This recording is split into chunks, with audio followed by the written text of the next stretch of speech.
After being reincarnated with my beloved wife, we both found ourselves back in the year we first entered university. However, instead of staying close to me, she turned around and went after her childhood crush. She even went as far as to say that I ruined her happiness in the previous life and mocked my incompetence. This time, I was fully awake. I no longer sacrificed the chance to inherit my family's fortune or the opportunity to pursue a top-tier major for her. I was living the life that was meant for me. What I didn't expect, though, was that my wife's crush turned out to be a psychopath who wanted her to take the fall for his crimes. In the end, it was my wife, bruised and battered, who used every trick in the book to beg for my forgiveness, but I never looked back at her again. Chapter 1. When I entered the twilight years of my life, I wrote my wish for the next life with my beloved wife, Evelyn, under the wish wall in the park. In the next life, I still want to be with Evelyn, forever. She was my one true love in this life, but I still hoped for another chance in the next. The next day, when I opened my eyes, I was astonished to find that I had returned to the year I first entered university.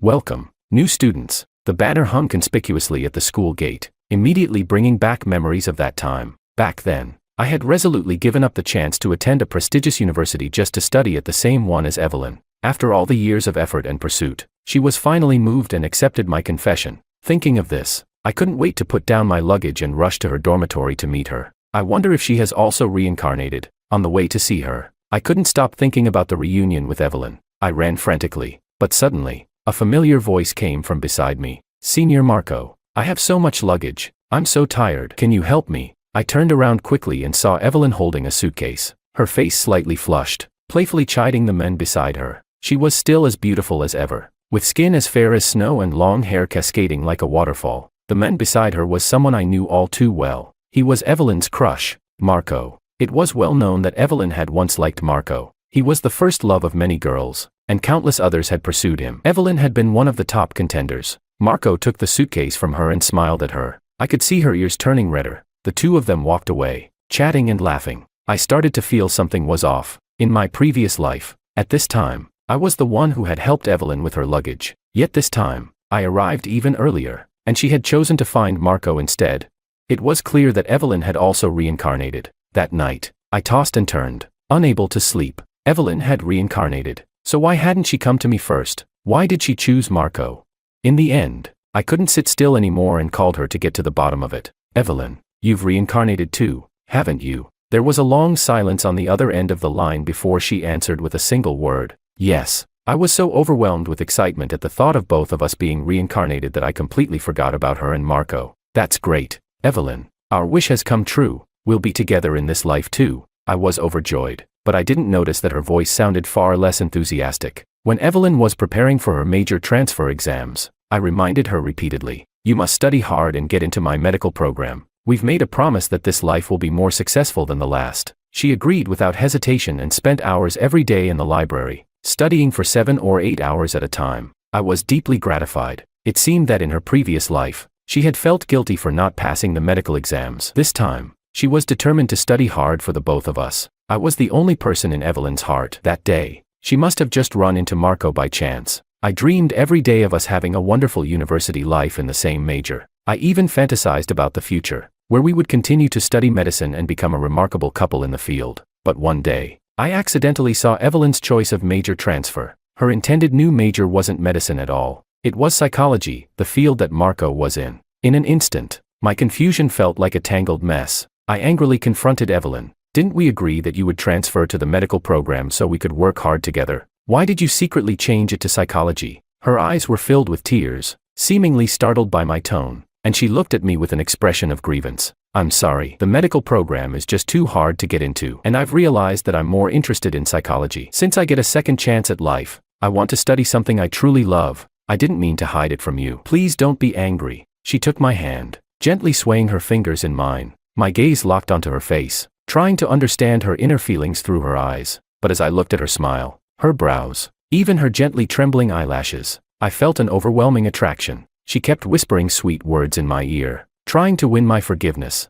My heart wavered. If you really like psychology, then I support you. Chapter 2. To help Evelyn prepare for her exams, I ran around trying to gather information for her. But on my way, I suddenly got into a car accident. When I opened my eyes, I found myself lying in a hospital bed. Fortunately, the accident wasn't serious, just some superficial injuries. My roommates were sitting beside me. I quickly got up, scanning the room, hoping to catch a glimpse of the familiar figure I had been waiting for. Stop looking. Evelyn hasn't come at all. One of my roommates, Luis, spoke up. How could you not have told her? With such a big thing like me being in a car accident, there's no way she wouldn't come. I was starting to get anxious. They exchanged glances and hesitated for a moment before responding. We told her everything. Even exaggerated that you were almost dead from the accident. But she said she had something urgent and didn't have time to visit you. Just now, a classmate even told me she's currently at an art exhibition with Marco, holding hands. See, there's a photo. Luis handed me his phone. The shock was like a lightning bolt to my chest. In my previous life, Evelyn and I had been so close, so loving. How could she betray me like this? Ignoring my roommate's objections and the pain from my injuries, I rushed out of the hospital, determined to find Evelyn. This time, I had to get to the bottom of it. Meeting you was such a blessing. Actually, this song is dedicated to someone special. I've liked him for a long time, but today, I don't want to keep this inside anymore. I want to express my feelings right here. Evelyn stood in the middle of the playground, nervously fiddling with the hem of her clothes, a faint blush coloring her cheeks. I had rushed back to campus, only to stumble upon this scene. My steps froze. I held my breath, praying that Evelyn wouldn't say those words. Marco, I've liked you for a long time. Will you be with me? She shouted into the microphone, her confession echoing across the entire playground. In an instant, everyone's gaze shifted toward Marco, and the crowd began to cheer. Say yes, say yes, say yes. My heart skipped a beat. My suspicions were true. Luis and the others hadn't lied to me. Marco was pushed toward Evelyn by the crowd. The two of them stood together, a perfect match. Evelyn, I like you too. Marco gently cupped her face, gazing into her eyes with affection. Evelyn smiled, and I had never seen her smile so brightly. Oh, they're together. They embraced on stage as the crowd's cheers grew louder and louder. The shrill cries pierced my ears. No one noticed me standing in the corner, my heart breaking with each passing second. Chapter 3. Why? I stared at the familiar yet unfamiliar figure in front of me, my voice trembling. Upon seeing me, Evelyn looked shocked. Luis said you were almost dead after being hit by a car. How come you're still standing here in one piece? Her words were like a cold slap to my face. So she really wanted me to die, just so she could be with Marco in this life. Evelyn stopped pretending and bluntly laid everything out. Gabriel, do you know why I was reincarnated to this day? Because the wish I wrote on the wish wall was that if I could go back, I would definitely be with Marco. There wasn't a trace of guilt in her eyes. She spoke as if everything was perfectly natural. Evelyn, I was reincarnated for you. You're the only person left in this world for me, and you promised me. How could you just abandon me? I felt an overwhelming sense of despair. She let out a cold laugh.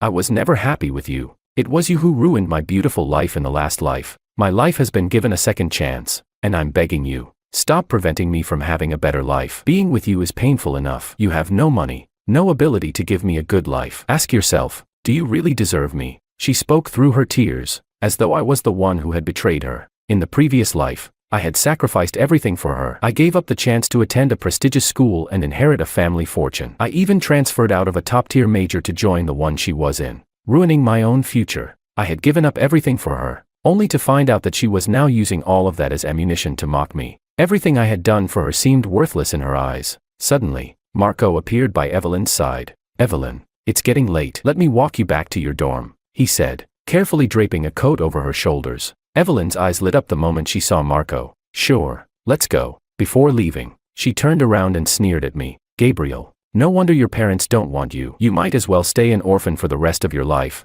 Indeed, the people closest to you always know where to twist the knife. But the thing is, I'm not an orphan. Not only am I not an orphan, but my family also owns several hospitals, and my parents are fairly well known in the medical field. In the previous life, after cutting ties with my family, I had lied to Evelyn about my true background, telling her that I had been abandoned by my parents since childhood, that I was an orphan. She had always appeared so sympathetic, consoling me with kind words. I never knew that beneath her seemingly understanding exterior, she had been secretly rejoicing in my misfortune. This time, with my reincarnation, I had finally seen through the true nature of the person I had once shared my life with. In the previous life, my father had been heartbroken when he found out that I had severed ties with him for Evelyn, and he died from the emotional strain. But I was too stubborn to visit him for his last moments. The guilt I felt now was unbearable. Thankfully, in this life, I hadn't completely cut ties with my family yet. We were only in a cold war. This time, I wasn't going to leave any regrets behind. I immediately dialed my father's number. Father, I'm sorry. I've realized that I can't throw away my future for a woman. I will pursue a career in medicine and inherit the family business.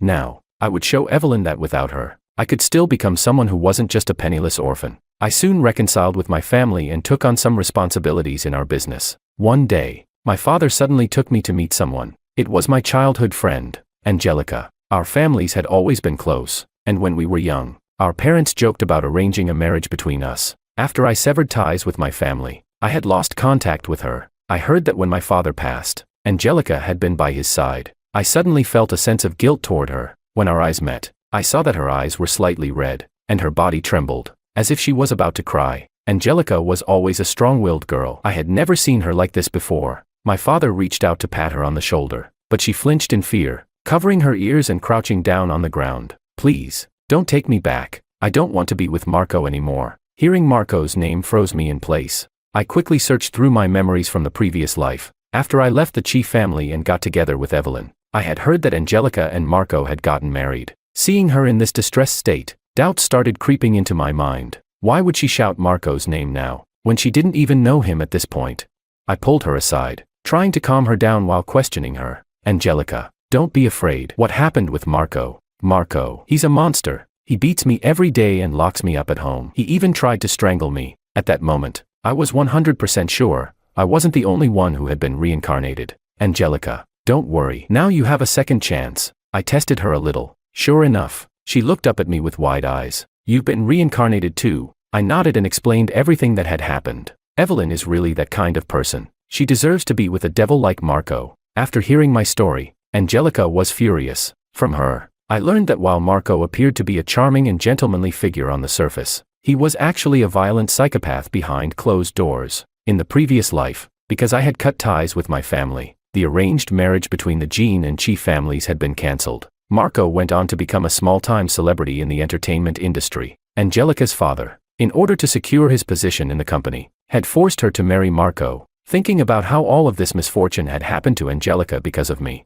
I felt deeply guilty. This time, I wasn't going to let her down. I reached out and took her hand, leading her toward my father. Father, the marriage contract we made when we were children now seems like a good time to fulfill it. Chapter 4. The news of my engagement to Angelica spread quickly. None of my classmates knew the truth about my family situation. They only knew that Angelica was the daughter of the Jean family. They all assumed I had latched onto a rich woman and was living off her wealth. Your ambition is huge.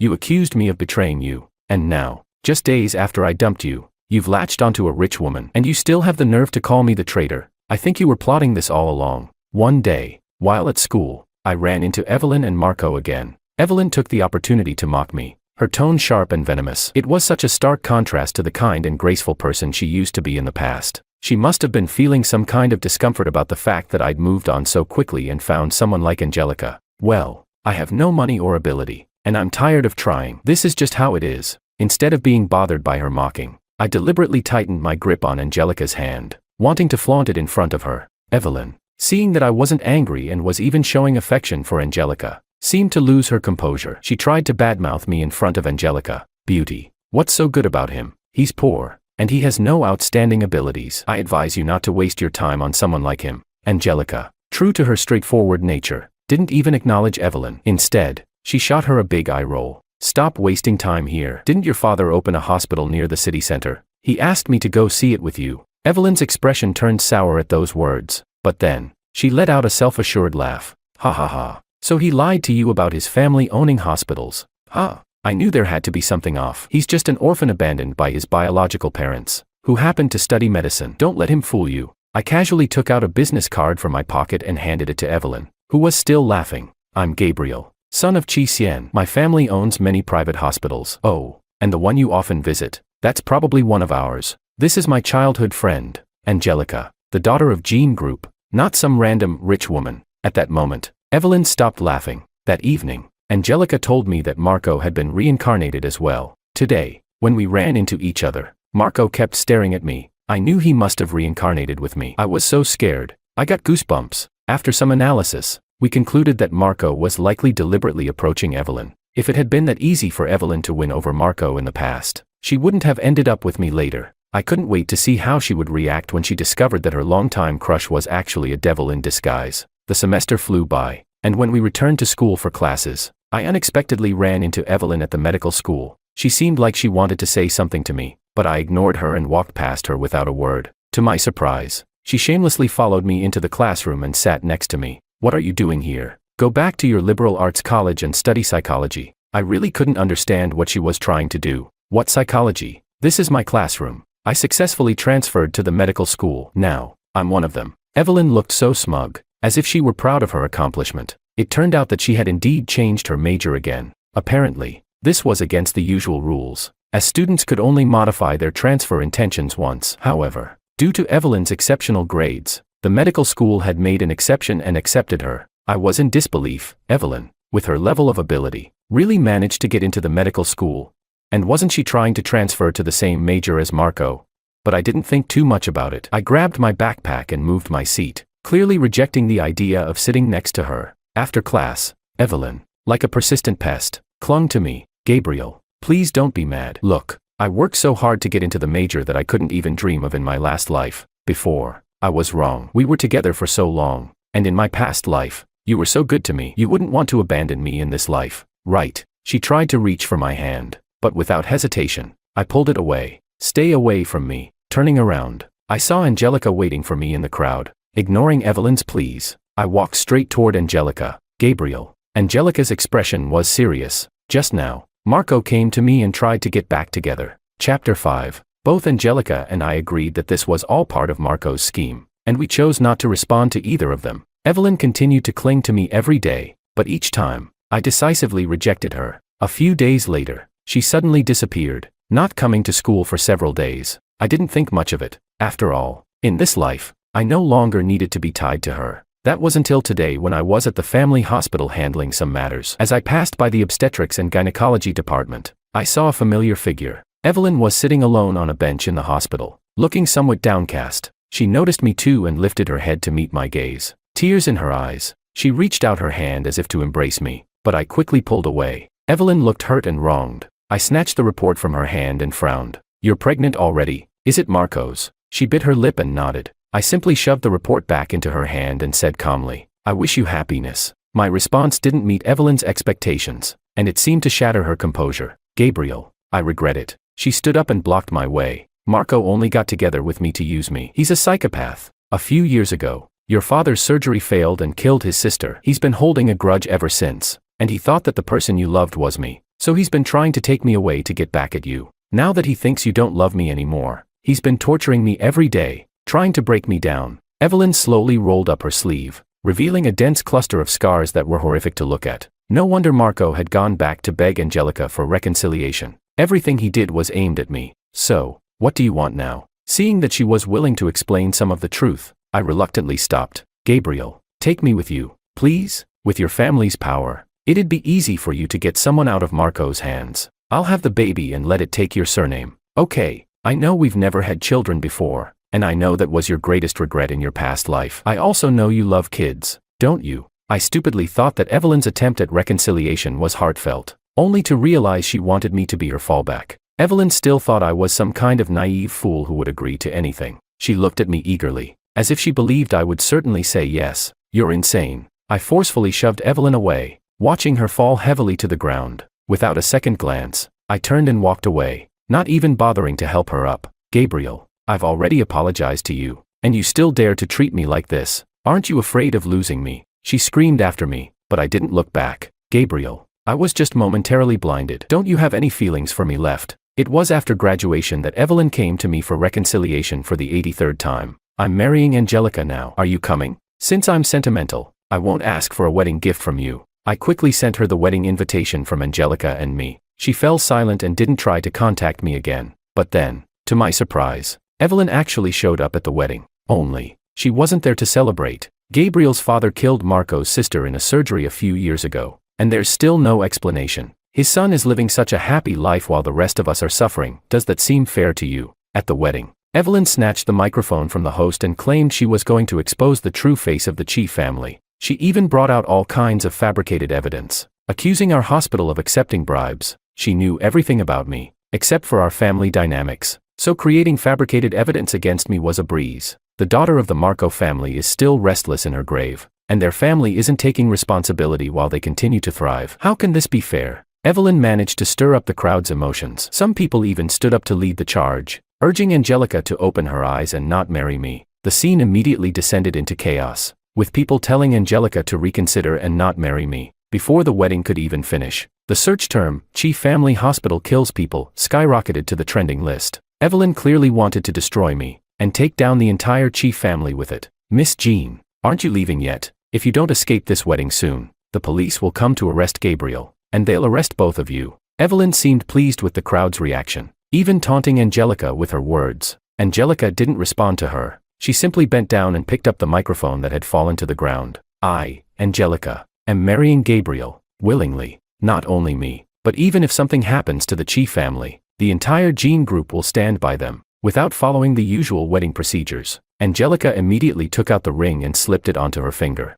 The whole venue fell silent. It was as if everyone had been stunned by Angelica's powerful aura. She then smoothly slid the ring onto my finger as well. She even shot Evelyn a victorious glance. Evelyn's face twisted in fury. Others no longer dared to speak, silently returning to their seats. In the end, the incident still had a certain impact on the Chief family. Luckily, Jean Group continued to support us, which helped us weather this storm. My father fell gravely ill because of the incident. He had always felt guilty about Marco's sister's death, but the truth was, her death had occurred because she didn't follow medical advice, causing her condition to relapse. Ultimately, she died on the operating table. My father's medical skills were renowned, yet he couldn't save her. The Marco family, however, blamed everything on him. Not long after, news came that Evelyn had married Marco. I couldn't help but sneer. No wonder Evelyn had fought so hard to ruin my wedding. It was all for a name, to get her place. After everything Marco had done to her, she was quick to return to him once he gave her a bit of sweetness. To my surprise,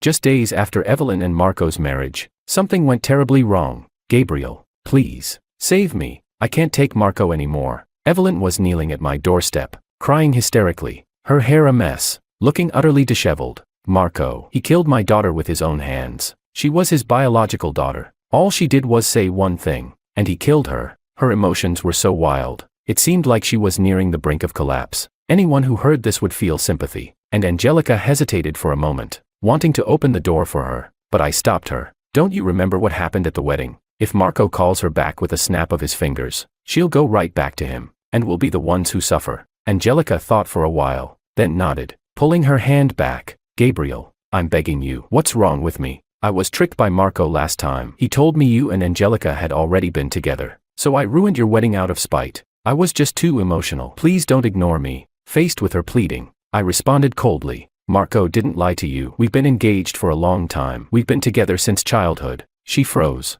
then collapsed onto the ground in shock. Her eyes went blank for a long time before they began to redden. Eventually, something seemed to snap inside her, and she fainted. Calling the ambulance was the greatest kindness I could offer her. Chapter 6. The next time I heard news of Evelyn, it was being spread around that she had killed her own child. Marco had personally taken Evelyn to court. She was beaten half to death by Marco, her child lost, and in the end, she was betrayed by him, forced to take the blame for his actions. Marco is like this. Angelica sighed deeply. Evelyn has no background or connections, and it looks like she'll definitely lose this case. During the trial, Angelica and I sneaked in to observe as spectators. Evelyn stood in the defendant's seat, her face pale, her eyes filled with helplessness and despair. The judge's voice echoed in the vast courtroom, while Marco's lawyer's words seemed aimed solely at Evelyn. But Evelyn couldn't afford a proper lawyer. After marrying Marco, she was stripped of her right to work, had no money, and was completely at Marco's mercy. In this life, she willingly chose to be a housewife.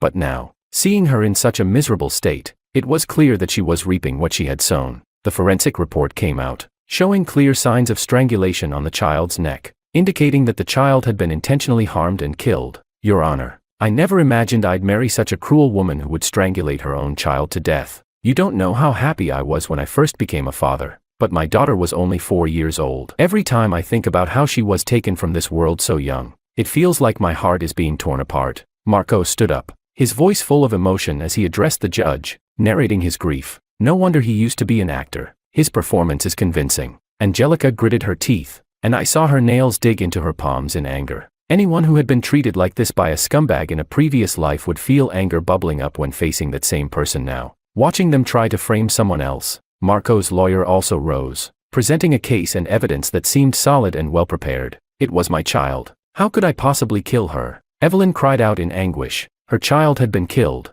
and now she was forced to take the fall for the murderer. It was beyond what any ordinary person could endure. Evelyn completely broke down in the courtroom, her appearance unrecognizable in her hysterical state. She lifted her tearful eyes and caught sight of me sitting in the audience. She hesitated for a moment. Her gaze was filled with sorrow, as though there was something she couldn't express. My heart was conflicted, but I didn't know what to do, so I averted my eyes, avoiding her gaze. Though Marco held the upper hand in the courtroom, in the end, it was still an unfair fight. After all, a powerful man like Marco trying to pin a crime on a fragile woman was still lacking in concrete evidence. The preliminary trial ended, and the judge couldn't yet determine her guilt, but I suspect Evelyn wouldn't be able to survive the next appeal. Gabriel. As I stood up to leave, I suddenly heard Evelyn call my name from behind. I turned around, and saw the tears sliding down Evelyn's cheeks, her shoulders trembling. I hadn't expected that when we finally met face to face again, I would be thriving in the medical field, while Evelyn had fallen into hell. I'm sorry, I can't help you. I didn't leave any room for negotiation and didn't want to get involved with her in her current state. After all, it was she who had chosen to leave me in the past. I didn't come to you asking for help this time. I just thought that after the next court session, I'd really be going to jail. I wanted to see you once more before that happens. Recently, I keep dreaming about us in the past life. Back then, I really didn't like you, and all my love was an act. But now, I can't help but miss you constantly. In that life, you would support any choice I made, and you would always be there behind me, protecting me. Without Angelica, you would still choose to forgive me, wouldn't you? She suddenly threw the question at me. No, and even if there's a next life, I would still choose Angelica, I replied without hesitation. Evelyn was silenced by my words. She wiped away the tears at the corner of her eye, took a deep breath, and after a long pause, finally spoke. All right, I understand. Chapter 7. I never expected that the situation with Marco and Evelyn would take a turn. It seemed that Evelyn had decided to go all in, exposing all of Marco's actions, risking her reputation to bring him down. Marco couldn't withstand the wave of public pressure and was soon being criticized by netizens. It turned out that Marco had fallen out with the company he had partnered with in his previous life. In the past, Marco's success had been largely due to the backing of the Jean family. This time, with the Jean family no longer supporting him, other companies were unwilling to invest in his abilities. Angelica took things a step further, holding Marco's criminal evidence in her hands. She dragged me along to Marco's company and forced him to clear up the rumors that my father had killed his sister. With the combined strength of both our families, taking down Marco was as easy as crushing an ant. Gabriel, you think you've won just by using words to defeat me? Marco laughed loudly. Everything I've done in this life is just to take your life and avenge my sister. Nothing else matters. As soon as his words fell, the fire alarm rang. Angelica and I immediately realized the gravity of the situation. Marco had clearly made up his mind to take us down with him. In a final act of madness, he had set fire to his own company. I quickly turned to open the door and leave, only to find that the door had been locked from the outside. Don't waste your time. Just wait and apologize to her in hell for your father's sins. Marco's expression twisted in anger. His actions were truly insane. You're the one who's wasting your time, I shouted back. In the next moment, the door was kicked open. Evelyn stood at the door, holding a set of keys. Quick, go this way, she urged. The firemen arrived soon after, waving their hands and guiding us toward the exit. Without hesitation, I grabbed Angelica's hand and rushed out. Marco realized things were going wrong and tried to follow us. But Evelyn suddenly stepped in front of him, throwing all her strength into knocking him down. Look carefully, Marco. The one who's going down with you today is me. She tried to pin him to the ground, but her strength was no match for Marco's. He easily threw her off. However, Evelyn was prepared. She quickly pulled out a sharp knife from behind her and pressed it to Marco's throat, closing in step by step. Choose your death, Marco. You can die by my knife, or you can burn to death in the fire. Your choice. Once I was outside, I directed the firemen back to the scene to help Evelyn. Despite the confrontation with Marco, Evelyn noticed me. In that fleeting moment, I saw a hint of reluctance in her eyes. Evelyn suddenly threw the keys out the window, kicked away the obstacle blocking the door, and with a loud bang, the door slammed shut. Without the keys, the firemen couldn't open the door, and with the fire spreading, they had no choice but to give up. I, on the other hand, had inhaled too much carbon monoxide and lost consciousness. When I opened my eyes again, I found myself back in my 80-year-old body. However, this time, the person sitting beside me was Angelica. Where are Marco and Evelyn? I asked as I sat up. She furrowed her brow, looking puzzled. They've been dead for decades. Don't you remember? She replied. I looked out the window, and as the days passed, I realized that the memories of my past life were starting to fade. After a few days, I could no longer remember Evelyn at all. For Willow's future, before her civil service exam interview, I took it upon myself to hang up on her ex-boyfriend, the one who caused her to miscarry 4 times. I thought I was doing it for her own good. But to my surprise, after she successfully landed the job, she found out that, because I rejected her ex's call, he blocked her. She held a grudge against me. In the end, while I wasn't paying attention, she pushed me into the river and drowned me. She yelled, "Damn simp, you ruined my love life. I want you to go to hell." When I opened my eyes again, I was back on the day of the interview for the civil service exam. This time, without hesitation, I answered the call and handed it to Willow just before she entered the exam room. Then, she completely ignored the examiner's entrance cue, and without a second thought, ran out of the room towards her ex-boyfriend. Chapter 1. The exam entrance cue rang, and Willow, with tears in her eyes, ignored the teacher's attempts to stop her. She grabbed the umbrella from my hands and ran straight into the pouring rain. People around us started whispering, "Oh my God, what's she doing? It's almost time to go in." Someone else remarked, "Willow, she's probably the top scorer on the written exam. She's giving up on the interview. This position is really hard to get." Hearing the murmurs and watching Willow disappear into the downpour, I finally felt the weight of reality. I had truly been reborn. A guy standing next to me asked, "Hey, aren't you childhood friends with that Willow? Did something urgent come up? This position is so hard to get. She just walked away, and you didn't try to stop her." I waved dismissively at the guy who'd started the conversation. "Not close. I don't get involved in other people's business. Not interfering in others' fates." That was a lesson I'd learned the hard way in my past life. In the end, Willow's departure was seen as her giving up on the interview. Even though she was first in the written exam, she had no chance at the civil service position. This had happened exactly like this in my past life. At the critical moment of her interview for the civil service exam, Willow's irresponsible ex-boyfriend called her. For her future, I hung up on the call right away, hoping to let her focus on the interview. But after she succeeded, the first thing she did was try to get back together with her ex. I had no idea that when she called him, she found out she'd been blocked. The only message she received was, "Willow, since you won't answer my calls, we should never see each other again." Willow blamed me for hanging up. Believing I had made her miss out on her true love, she arranged to meet me by the river. Her face twisted in anger as she screamed at me, "George, who told you to get involved in my business, you bastard?" Before I could react, she pushed me into the river, yelling, "Damn simp, you ruined my love life. I want you to go to hell." I was swept away by the fast-moving river, my body struggling to stay afloat. But in the end, I couldn't hold on. The sensation of suffocation, the burning of water in my lungs, and the endless darkness surrounded me. That was how my life ended, in such a miserable and pitiful way. But to my shock, when I opened my eyes again, I found myself reborn. I was back at the moment when Willow's ex had called her, looking at the vibrating phone and the Willow who was about to enter the exam room. I answered the call without hesitation and called out to stop her. I didn't know what was said on the other end of the phone.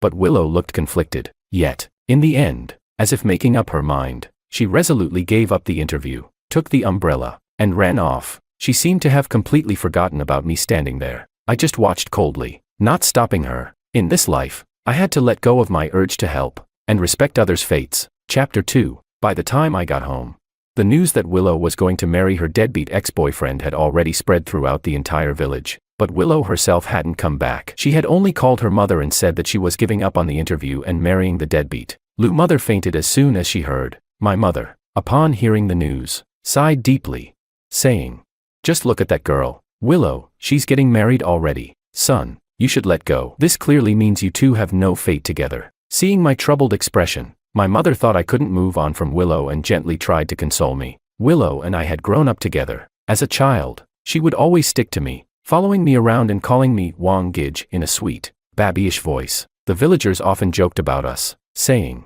"These two are so close. Maybe Willow will marry George when she grows up." As we grew older and entered high school, seeing Willow blossom into a beautiful young woman, I became shy when hearing that same old joke again. That was when I realized, I liked this girl, the one who had been by my side all this time. Throughout high school, I suppressed my overwhelming feelings and stayed by her side. I'd bring her lunch, remind her to put on more clothes, tutor her in her studies. Then we both got into the same dream university. Her radiant youth shone brighter than anything else, and she truly dazzled my teenage years. But after starting university, before I could confess, I found out Willow had already fallen for someone else. Willow had fallen for Makoto. a troublemaker from the vocational school next door. One night, while Willow was returning to school, she was followed by a pervert, and Makoto, who was smoking by the corner of the wall, saved her and began to aggressively pursue her. Willow, who had always been a good girl, was quickly swayed by Makoto's rebellious charm. She started skipping classes,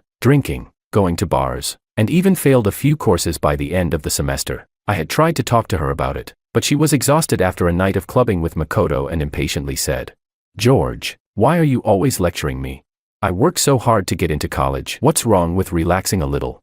Looking at her face, now covered in smoky makeup, the thick eyeliner hiding her youthful innocence, I could no longer see the girl she used to be. When we first entered college, she had told me, "Wang Gij, let's promise to work hard and get into grad school together. We'll still be schoolmates in grad school." But that girl who said those words was gone. I realized I might lose Willow for good. In the end, after graduating from university, I followed the plan and successfully got into grad school. Willow, however, had failed too many courses and, due to her absences, had received a formal warning, almost failing to graduate. It was only through my pleading, helping her make up the courses, that she barely managed to keep her diploma. Later, Makoto cheated on her and dumped her. After a period of grief and silence, Willow finally decided to try for a civil service position. She had always been smart and hardworking, and if she put in the effort, the civil service exam wouldn't be a problem for her. Just like when we were kids, she came to ask for my help preparing for the exam. Seeing her finally decide to leave Makoto and get back on her feet made me happy, so I gave my all to help her prepare, finding her all the materials she needed. In the end, she scored first in the written exam and passed into the interview. On the eve of the interview, she was both nervous and excited, asking if I could accompany her on the day of the interview. She said, "Wang Gij, if you're with me, I won't be so nervous." I smiled and agreed, seeing her face, so clear in my memories, and said I'd go with her. The rain was heavy that day, and to avoid delays, I drove her to the interview. But, once again, nothing I did could compare to the power of a call from Makoto. Even my life wasn't worth as much as a single hair on his head. This time, she gave up half a year of hard preparation and the advantage of scoring first in the written exam, all to chase after her love. Watching her figure slowly fade into the rain, I exhaled a deep breath. It was better this way. From now on, we would go our separate ways. With my face as calm as ever, I returned home, but I hadn't expected Lu's mother to come knocking first. I was changing a light bulb in my room when I heard her loud shouting at the door. She angrily yelled, "George, get out here. You're going to explain yourself today." I frowned and went out, and my mom, holding some freshly washed clothes, looked at Lu's mother in surprise and asked, "Mrs. Lu, what's going on?" To my surprise, Lu's mother shoved my mom roughly, causing her to stumble, and the laundry basket fell with a loud crash, clothes scattering everywhere. I rushed over to help my mom and pick up the clothes, my voice cold as I said, "Mrs. Lu, what are you doing?" She put her hands on her hips, glaring at me as she demanded, "I want to know right now, did you instigate Willow to give up the interview? She's gone running back to that scumbag. Why didn't you stop her? Are you trying to ruin her life? I trusted you to take care of Willow. You're going to destroy our family." Lu's mother began wailing, easily shifting the blame for Willow's abandonment of the interview onto me. Chapter 3. My mother widened her eyes and retorted on my behalf. "Mrs. Lu, what are you talking about? George is not that kind of person." I stood behind my mother and calmly said to Mrs. Lu, "Mrs. Lu, you've misunderstood. It was Makoto who called Willow. It was Willow's phone, and if she wanted to answer, how could I stop her?"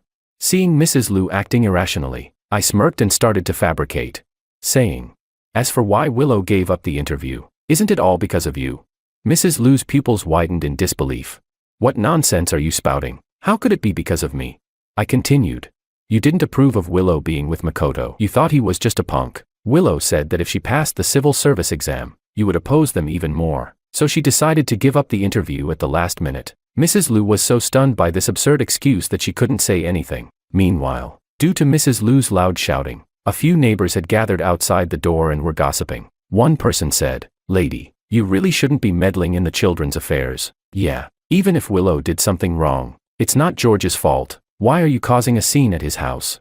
Mrs. Lu's face turned red with embarrassment as she glared at me, muttering curses under her breath as she walked away. She said, "When that girl comes back, I'll break her legs." The incident gradually faded, but to my surprise, 3 months later, Willow came back, and with her came Makoto. Makoto, who had managed to mesmerize Willow, was indeed quite handsome. He had that rebellious bad boy charm, The kind of guy who would make the good girl blush in a romance drama. Willow was nestled in Makoto's arms, smiling sweetly yet nervously. We met at the village entrance, and Willow's eyes lit up when she saw me. She said, "Wang Gij, this is Makoto." Makoto smirked provocatively, his eyes full of disdain and pride, and said, "You're the brother who grew up with Willow, right? She's mentioned you before. Sorry, but Willow and I are getting married." He emphasized the word sorry with a victorious air. Hearing that, I was somewhat stunned. They were in such a hurry to get married, but they didn't even have proper jobs. How could they afford a wedding?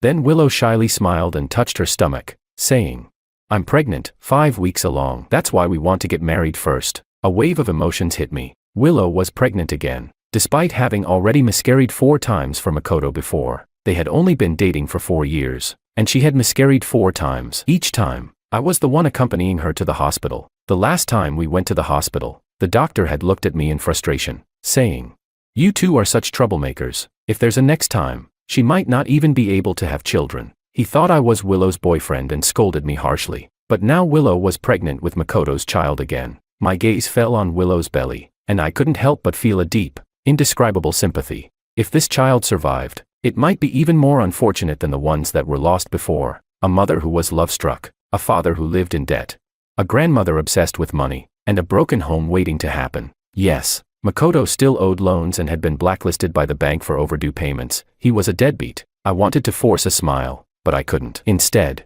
I calmly congratulated them. "You're going to be parents. Congratulations." I walked past them, wondering how Willow had managed to convince her mother. Chapter 4. On my way back from Grandma's house at the east end of the village, I happened to pass by Willow's house. It was bustling inside, with a grand feast set up in the yard. Mrs. Liu was enthusiastically making arrangements, saying, "Oh, I knew my son-in-law would make it big. He's driving a BMW now. Ha ha ha. Our Willow has always been outstanding since she was little. You two make a great couple." Only then did I notice a BMW parked in front of their house. Makoto sneered and said, "Mom, go ahead and spend the 200,000 yuan bride price. Willow won't have to suffer following me." Hearing that, Mrs. Liu's face wrinkled with joy, and she kept saying, "Good, good." She added, "I told you from the beginning not to let Willow go for that civil service exam. She should have just married Makoto. It's that Wang kid from next door who influenced her. Well, now I can rest easy, knowing you two are getting married." Looking at Mrs. Liu's greedy, money-driven expression, I wasn't surprised at all, but I was curious as to how Makoto had suddenly become so rich, driving a BMW and handing Mrs. Liu 200,000 yuan all at once. When Mrs. Liu saw me passing by the door, she waved and called out, "Hey, isn't that the Wang kid? Come on in and have a meal with us." She smiled smugly. I smiled faintly and said, "No, thank you, Mrs. Liu. My mom's waiting for me at home." Mrs. Liu pretended to regret it, saying, "All right, what a shame. You'll miss out on these dishes. My son-in-law paid a lot for these special dishes. If you ask me, what's the point of you doing a postgrad? My daughter didn't go for postgrad or the civil service exam, yet she found such a wealthy son-in-law." The next day, the news that Willow was marrying Makoto spread throughout the village. Mrs. Liu was telling everyone that her daughter was marrying a rich man. The bride price was 200,000 yuan, and he drove a BMW. I had a lot of questions, but I couldn't be bothered to dig deeper. After all, none of this mattered to me anymore. The holiday ended, and I was about to go to C-City for work. Just before I left, Willow came to see me off, but Makoto stopped her. Makoto said, "Why send him off? Come on, I'll take you for a spin around the village in my BMW." After that, I didn't know what happened. I only heard my mom on the phone saying that Willow had gone to the city with Makoto, and I assumed she was probably living a good life now. Chapter 5. After finishing my postgrad, I successfully got a job at one of the top 3 hospitals in C-City. My father passed away from cardiovascular disease, so becoming a doctor had always been my dream. Back in my senior year of high school, I wrote down on my goal card that I wanted to be a doctor who saves lives and heals the wounded. And now that dream had come true. I remembered the late-night study sessions during our senior year, when Willow, with her bright eyes, had asked me, "Wango, what's your goal? Let's exchange and see." On her goal card, her neat handwriting read that she wanted to become a judge, upholding justice. And now, we had both grown up. The girl who used to pass me little notes during evening study sessions was no longer there. One day, I went to the obstetrics and gynecology department to deliver car keys to my college classmate, David. Just as I turned the corner by the stairs, I saw a familiar figure. At the department entrance, Willow was holding Makoto's arm. Makoto, on the other hand, had a frown on his face as he smoked in the hallway. There were pregnant women around, all of them giving Makoto disapproving looks. A young nurse coldly told Makoto, "Sir, please smoke in the designated smoking area. Smoking is prohibited here." Makoto gave the nurse a disdainful look and lazily replied, "Who are you to tell me what to do? I'll smoke wherever I want." The nurse's face turned bright red with anger, and she said, "This is a hospital, and there are pregnant women here. Please respect the rules." Willow, protecting Makoto, arrogantly said, "I'm pregnant too. If I can smell it, why can't they?" The nurse was stunned and didn't know what to say. In the end, it was the husband of another pregnant woman who stepped in to stop Makoto. He was about 1.9 meters tall, and his intimidating presence made Makoto back off, walking away with his tail between his legs. Willow hurried after him. Makoto said, "I told you to come by yourself, but you didn't listen. What good is it with me here? You're driving me crazy," he grumbled, his tone harsh. Willow's eyes were filled with grievance, but she patted her belly and still endured it, trying to keep up with him as she linked her arm with his. "What are you looking at?" David patted me on the shoulder, snapping me out of my thoughts. I turned my gaze away, smiled, and said, "Nothing." David, knowing that I was acquainted with Willow, shifted his gaze away from her and sighed. "Your childhood friend. Don't even get me started. Her uterine wall is as thin as paper now. It's questionable whether this pregnancy will last. Can you believe she's with someone like him?" Earlier, in the maternity checkup room, she looked so impatient. She was scared of the checkup but had to calm him down at the same time. I silently put the keys into his pocket and calmly replied, "Respect people's choices. Maybe they're happy the way they are." I thought I wouldn't see Willow again, but to my surprise, I ran into her again when I went downstairs to grab a coffee at noon. Makoto was walking ahead with his hands in his pockets, striding across the hall, while Willow was running behind him, sorting through her medical records, her hair a bit messy. When she saw me, a trace of awkwardness flashed across her face, and she said, "George, you work here?" I gave a faint and glanced at her medical records, asking, "Everything all right?" Talking about her baby, Willow smiled sweetly and said, "The baby's healthy." Makoto snorted, a look of disdain on his face. "So you're a little doctor, huh?" Willow suddenly seemed to remember something and spoke with a slight tone of dissatisfaction. "George, the nurses at your hospital really have no quality." A little nurse dared to tell my husband what to do. I looked at her in confusion, and she continued, "She actually stopped my husband from smoking. It's a public space, not her house. Who is she to interfere? I bet she was just trying to flirt with my husband because he's good looking." I silently sneered inside. She knew it was a public place, especially an obstetrics and gynecology department. I replied, "Don't you know smoking isn't allowed in hospitals? You're both educated people. At least try to follow the rules." Makoto caught the subtle insult and arrogantly retorted, "Who's uneducated? What, are you a doctor now? Acting all high and mighty." I didn't even give Makoto a glance. Instead, I turned to Willow and asked, "Are you still preparing for the civil service exam? You have a good foundation." Willow's eyes flickered slightly as she replied, "I've put it off for now. Studying too hard isn't good for the baby, and my husband doesn't want me to be so stressed." She awkwardly tugged at Makoto's sleeve and said, "We'll be going now, George." Watching the two of them walk away together, I took a sip of my cold, bitter coffee. It was as expected. Everyone has their own destiny. Maybe we once chased the same dream of the future, but Willow had met Makoto and stopped in her tracks. Although Makoto wasn't someone worth entrusting with her life, it was still her choice. I looked at the academic conference invitation on my phone and smiled. At least, I wasn't her. I wouldn't stop moving forward, and I wouldn't forget the dreams I once had. Chapter 6. It had been a year since I last returned to my hometown. In that year, I had spent some time studying abroad and had learned a great deal. This time, I came back just in time to attend my cousin's wedding. Before the wedding,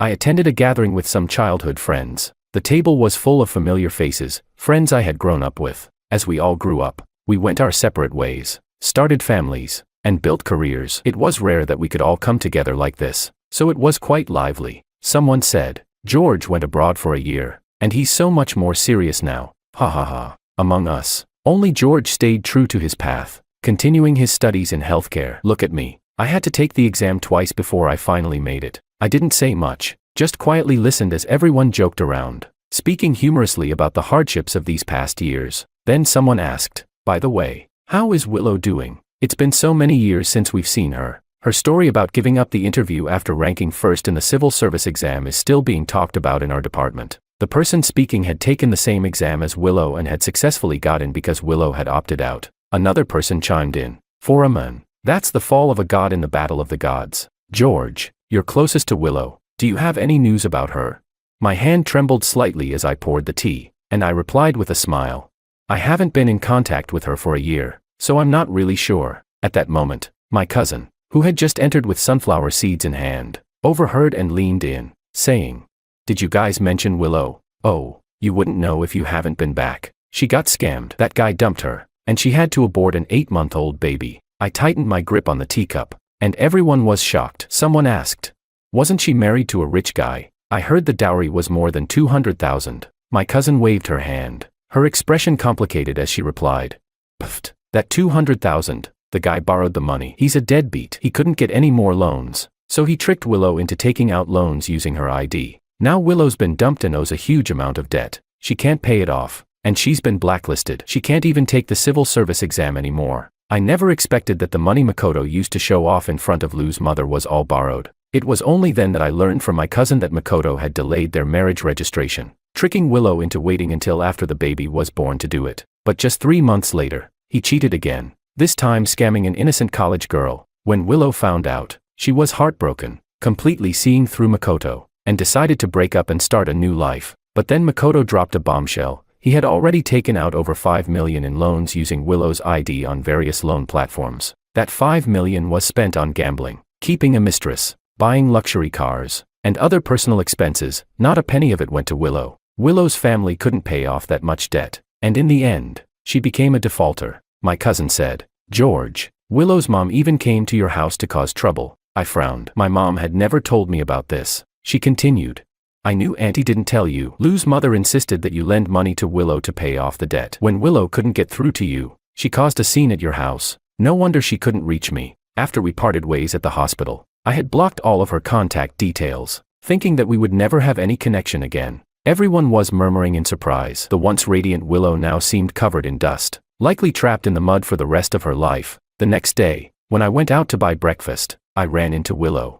When I saw her standing in front of me, I could hardly believe my eyes. Chapter 7. She seemed to have aged by at least 10 years. Her once glossy black hair was now dry and frizzy. Her face was worn with undeniable fatigue, and dark circles shadowed her eyes. Now, with a bulky figure, she was helping out at Lou's mother's breakfast shop. When she saw me, she froze for a moment, and only then did a glimmer of light appear in her eyes. Lou's mother, spotting me, was overjoyed. It was as if she saw the big fool who would take the fall. She warmly greeted me, saying, "Oh, George is back. You've really made something of yourself these years.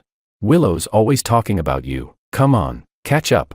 Lou's mother nudged Willow with her elbow, signaling her to catch up with me. A year had passed since we last sat down together, and now we calmly chatted. I learned that Willow had wanted to take the civil servant exam while pregnant, but it was Makoto who had constantly prevented her. Still, Willow secretly signed up, and with her solid foundation, she studied for a month and went to take the exam. But halfway through, Makoto called her, claiming that he had gotten into an accident while racing with friends and urgently needed Willow to come to the hospital to take care of him. And just like that, Willow turned around midway, missing another opportunity. Willow sobbed and tightly grabbed my hand, choking out, "Wang Ji, I really have no way out. I'm a defaulter, buried under debt." Sob, sob, sob. I silently pulled my hand away and handed her a cup of warm water. I said, "We're adults now. The path you choose is your own." She had many chances to turn back, but she chose the most disastrous path. Unexpectedly, Willow wiped away her tears and suddenly said, "Wang Ji, have you always liked me?"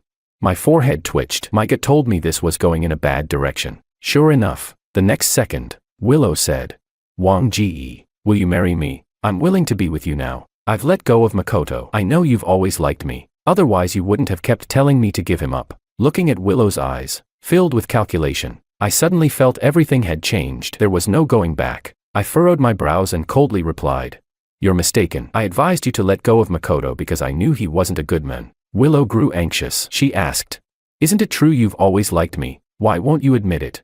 I put down the teacup and replied calmly, "The feelings of youth faded a long time ago. Willow, we're adults now. We should take responsibility for our actions." I picked up my coat, intending to leave, but once again, Willow grabbed my sleeve. She gritted her teeth and spoke. "Then, help me with one last thing. You're at the hospital. Can you help me get a marriage health checkup form?" I looked at her, puzzled. Willow had a look of shame, but she told the truth. She had had 5 abortions and was no longer able to have children. Abortion would be recorded on the health checkup report. showing the number of past pregnancies. She could hide her debt, but she couldn't fake the health report. The last time she went on a blind date, the man had agreed to the dowry, but when he saw the health checkup report, he immediately turned around and left. Looking at Willow, I realized this person had completely fallen apart. I said, "I don't have that kind of authority. You can't find any loopholes in this." Seeing that I wasn't helping her, Willow stood up and screamed, "Do you have no responsibility for what I've become? If Makoto hadn't called me back then, and if you had stopped me, I wouldn't be where I am now. Why didn't you stop me back then?" I stopped in my tracks and looked seriously at Willow's twisted face, asking in return, "If I had stopped you back then and you and Makoto never got together, would you hate me?" Willow replied, "Of course not. If you had stopped me, I wouldn't be in this situation. At least not like this. George, you're to blame too. You should take responsibility for my life." Hearing her say that, I almost laughed out loud. In my previous life, before I died, Willow's malicious curse seemed to still echo in my ears. She said, "You ruined my love. I want you to go to hell." Without hesitation, she pushed me into the river, laughing with delight on the shore. Even when she found out I had hung up on her, she never stopped hating me. She caused a ruckus at my house, smashing everything to pieces. She even went to the hospital, questioning how I was qualified to be a doctor. And now, she confidently said she wouldn't hate me, and that I should take responsibility for her life. How laughable. She had always treated me as a backup, always knowing that I had once liked her. That's why she felt so entitled to use my feelings. But now, her supposed backup was gone. I got into my car without looking back and drove off slowly. Out of the corner of my eye, I saw Lou's mother rushing out from the yard, slapping Willow's arm, yelling, "You useless thing. Didn't you say Wang's boy always liked you? Who else could marry you? Who else could pay off your debts?" Without a second glance, I drove away, leaving Willow behind, collapsing into tears. Chapter 8. On my cousin's wedding day. I was surprised to see Willow there. She had put herself together, wearing delicate makeup, and for a moment, she looked like the confident and spirited woman she once was, but the sparkle in her eyes was long gone. My cousin met her husband while traveling. She had been betrayed by a scumbag during college and vowed never to trust men again, focusing on her studies instead, eventually earning both a master's and a PhD from a top university. Now, she had a successful career and a happy marriage. In terms of looks and academic talent, my cousin wasn't as good as Willow. She didn't even have as good of a bachelor's degree, but the difference in their lives, on and off the stage, spoke volumes. Willow had ultimately squandered the good hand she was dealt. After the wedding, I had to leave again. Since starting work, my hometown had become nothing more than a place for winter and summer, with no spring or autumn left in it for me. On the day I was leaving, Willow was waiting for me at the door of my house. She hesitated, then said, "George, do you know any lawyer friends in C-City? Could you introduce me to a job?"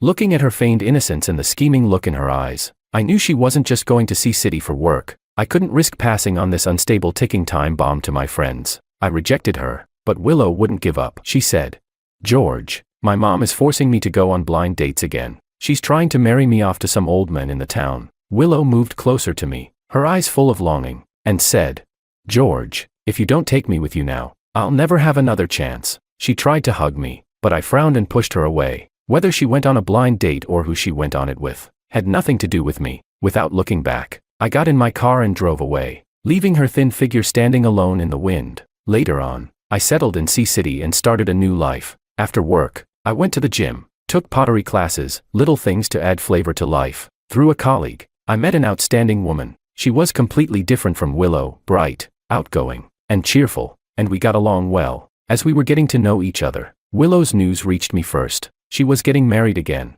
My mother told me. Lou's mother had forced her to go on blind dates and set her up with a man more than 10 years older. The man had been divorced, with 2 children, and didn't care that Willow had had abortions. He just wanted a young, pretty woman who could take care of him and his kids. He gave her a dowry of 200,000 yuan, and Lou's mother was grinning from ear to ear. Willow changed her phone number and sent me a message saying she was marrying someone she didn't love and it was painful. She said she was giving me one last chance and asked if I would take her out of her misery. I was speechless. Even now, she still had the attitude of a high and mighty person bestowing her love on me. I unblocked her WeChat and, as expected, immediately received her friend request. She sent me a wedding invitation and wrote, "Wang Ji, I always dreamed of wearing a wedding dress for you. Do you remember that wedding dress store we passed by when we were in high school?"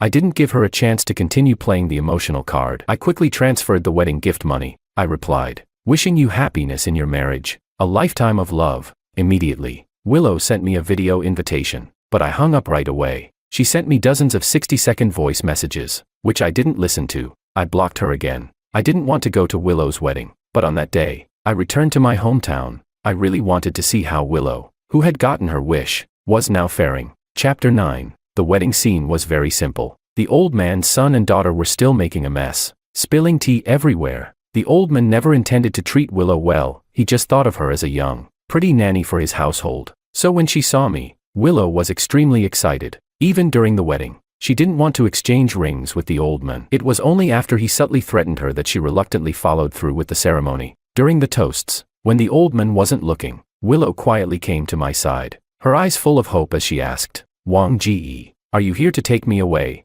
I smiled faintly at her, showing the ring on my ring finger and said, "I'm already engaged. Willow, congratulations on your marriage. As someone who watched you grow up, I'm truly happy for you." With every word I said, Willow's face paled. She stared at the ring on my finger, unwilling to accept, and muttered, "How could you be in a relationship with someone else? How could? Didn't you always like me?" Her eyes were filled with tears, her voice trembling. "Wang Ji, I know you're just looking for a replacement for me. You still have a chance to take me away." I took a step back and began my bad guy speech, coldly replying, "I only see you as a sister. Please, have some self-respect. The best wishes are delivered. I'll take my leave now." Willow tried to pull me back, but she was suddenly yanked back by a strong force. The old man had appeared at some point and was glaring at her furiously. He cursed at her. "You shameless woman, on your wedding day, you're here flirting with another man. I spent 200,000 yuan on you. You'd better behave yourself." The old man's son started crying after wetting himself, and Willow had no choice but to swallow her anger and go comfort the child. At our high school's 70th anniversary reunion, many outstanding alumni were invited back to visit. I was also on the guest list. When I returned to school, I saw many old classmates. After all these years, they had become leaders in their respective fields. I heard that Willow was also invited, but the old man had forced her to stay home to take care of the children and forbidden her from attending these gatherings. When this came up, the classmates sighed. Someone asked, "How did Willow end up like this?"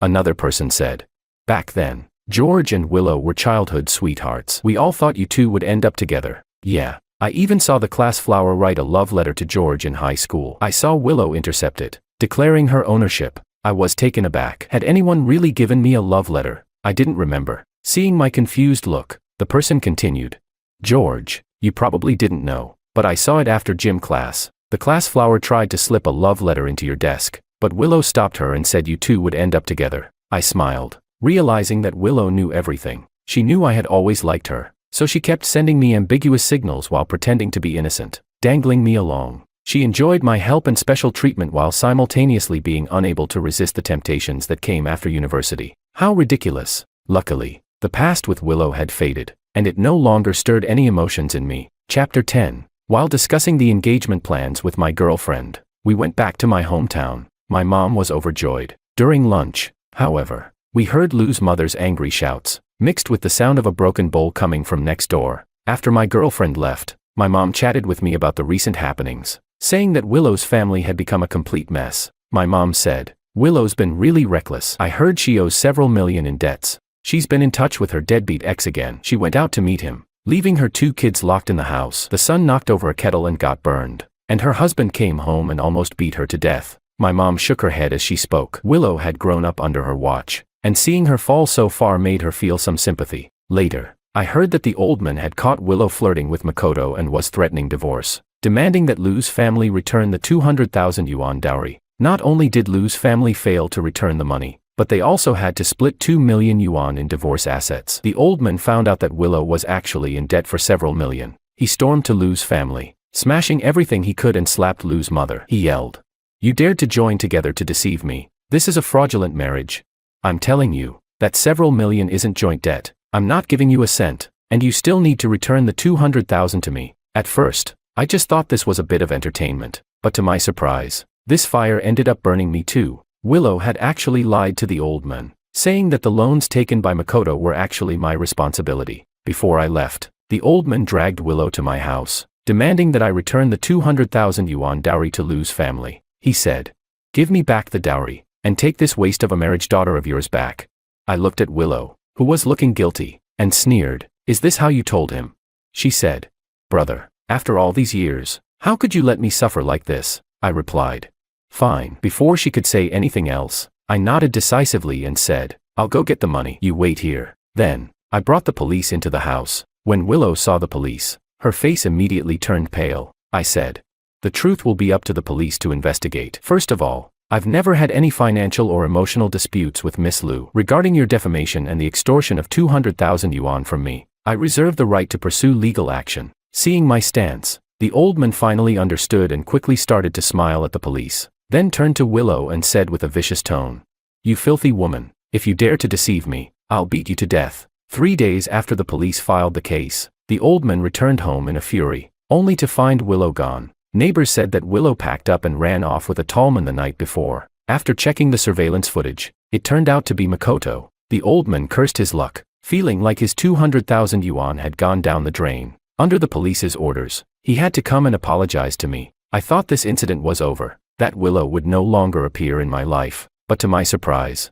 6 months later, a murder case made headlines. The man had fallen into massive debt and forced the woman to do unspeakable things to pay it off. The woman resisted and was beaten. The woman, nearly beaten to death, tried to call the police but was stabbed 3 times by the man. Willow was rushed to the hospital. Fortunately, she survived, but the damage was severe. She became paralyzed and had nerve damage. Knowing that Makoto was a dangerous pit, she still jumped in without hesitation. Now, this was the result she deserved. The case gained widespread attention, and after Makoto was caught, many of his previous misdeeds were brought to light, leading to him being sentenced to life in prison. When I went to visit Willow in the hospital, she had lost so much weight she hardly looked human, and she was extremely agitated when she saw me. She hoarsely said, "Are you here to laugh at me? It's all because of you. Why didn't you stop me when I interviewed you back then? Even if you didn't, why didn't you marry me when I begged you?" She blamed me for her own mistakes, her ruined life, and now expected me to bear the responsibility. Even now, she was still unwilling to face the truth and blamed others. I nodded. Yes, I was here to watch her fall. She took a life, caused my family to suffer the pain of losing a son. How could I forgive her?